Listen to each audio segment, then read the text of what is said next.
ఏమన్నారు సార్ వారు?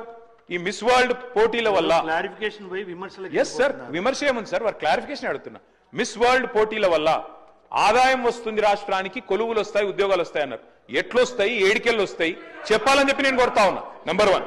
నెంబర్ 2 అధ్యక్ష, నేను ఒకటే అడుగుతా ఉన్నా అధ్యక్ష, మిస్ వరల్డ్ కి 54 కోట్లు ఖర్చు పెడితే తప్ప అంటున్నారు.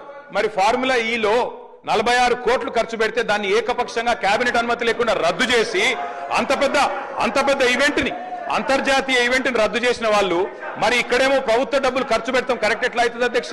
చివరిగా నేను ఒకటే అడుగుతా ఉన్నా అధ్యక్ష, ఇవాళ టెస్లా అనే ఒక కంపెనీ ఎలక్ట్రిక్ వాహనాల కంపెనీ అధ్యక్ష భారతదేశంలో యూనిట్ పెట్టాలని చెప్పి ఎదురు చూస్తా ఉన్నారు.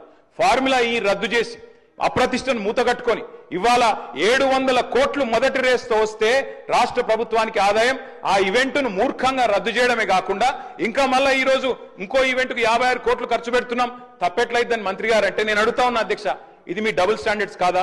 ఇది హిపోక్రసీ కాదా? ఫార్ములా ఈ వల్ల మేము ఆశించింది ఏంది అధ్యక్ష? తెలంగాణ మొబిలిటీ వ్యాలీ, మీ దివిటిపల్లిలో అమర్ రాజా బ్యాటరీస్ తెచ్చాం అధ్యక్ష. ఎన్కాతలలో స్పీకర్ గారి నియోజకవర్గంలో 1200 ఎకరాల్లో అక్కడ మొబిలిటీ వ్యాలీ పెడుతున్నాం. అదేవిధంగా జహీరాబాద్ లో మ్యానుఫ్యాక్చరింగ్.